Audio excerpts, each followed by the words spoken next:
this next session is all about creativity and ideas. And we're going to get you working in groups to come up with a program idea and develop it and pitch it to us. And so basically, it's the process that kind of lies behind every piece of BBC content that you'll ever see or hear. And it's also essentially an exercise in creativity, which is one of the BBC's core values. If you look at the back of a BBC Past, it says creativity is the lifeblood of our organisation. So what does that mean exactly? Well, it's saying that ideas are our currency. And so without good, strong, interesting ideas, we don't have a programme that's worth watching, no matter how much money you put into it. So why are we doing this? It's not just a bit of fun, although this is going to be fun. I'm sure you're going to really enjoy this session, but it's actually something that's going to be really valuable to all of you if you're going to be applying for our schemes, because part of the application process and the interview process for the production talent pool, the production trainee scheme and the journalism trainee scheme will involve you coming up with an idea and pitching it to us. So what sort of ideas do we look for? It's probably easiest to start off by sort of telling you what we're not looking for, because there's actually no limit to the amount of ideas that we'd be interested in. But there are a lot of things that we get an awful lot of that probably be best not to pitch to us. So first of all, most of you in this room are students, or a lot of you, or at least you've all been a student at some point. So students tend to share a lot of kind of common concerns, like thinking about moving out from mum and dad's, supporting yourself, looking for a job, a career that's meaningful to you, and you know, it's quite a stressful time. And so a lot of people come to us with ideas about students looking for jobs. That's not something that we really want to hear about. It's not that we don't care or we're not interested, but on the other side of the interview table, if you imagine, we see a lot of students. For the production talent pool assessment centres, we see 270 people over the course of a month.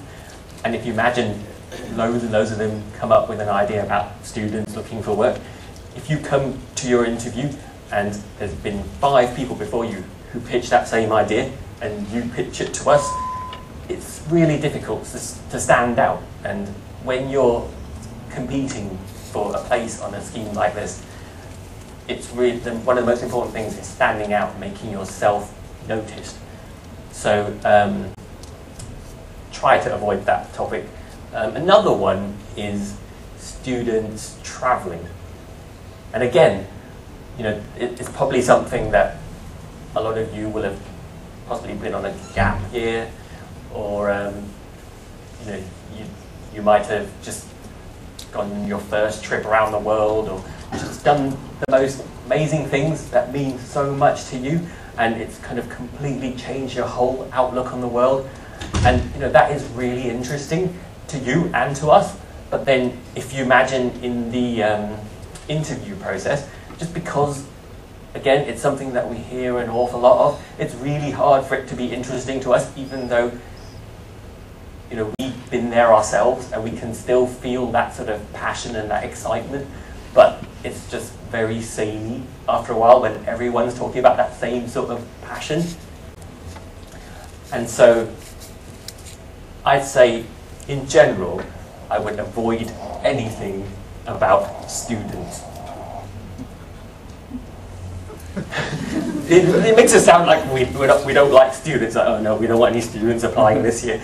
But no, it's just, you really need to stand apart. And so if you really do want to talk about student issues, then perhaps, you know, if you came up with something like what it's like to be a student when you're in school and the teacher is your mum, and you know, having to kind of switch your kind of like perception of your mum as being your mum at home and teacher at school, and having to deal with all your classmates hating on your mum, and how do you handle that?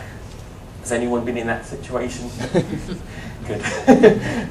So you know, that's a slightly different angle than students looking for work. But you know, probably just best to avoid students altogether. And one other thing we hear a lot of is the Olympics, the legacy of the Olympics. Again, that was probably one of the most inspirational things that has happened in a long, long time in our culture. And there's, so many of us were really touched by it. But if you imagine working in the BBC, the amount of stuff you have to hear about the Olympics and the legacy of the Olympics and how it's kind of, the impact it's had on individuals, the idea to you might be really exciting. And it was to us at some point, but after you hear it like 300 times, it's just really hard for it to seem like a special idea. So, it's old news as well. Thank you.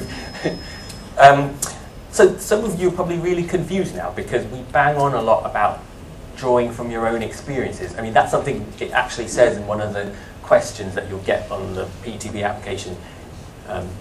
Looking at your own experiences, tell us about whatever. And you're probably thinking, well, how can I do that if my experience in life is just as a student? Well, it's about what we mean by drawing from experiences. Drawing from your experiences isn't the same as regurgitating your experiences to us. It's about looking inside yourself for what's meaningful to you, or talking to your family or your friends, people who are close to you, and experiences they've had. And then not just telling us about those experiences, but using those as inspiration to explore something else. So, look at something from an interesting angle for a particular audience that might not necessarily be you. So, I guess what I'm trying to say is drawing from experience means taking experience as a starting point and not the end point for your idea. Does that make sense?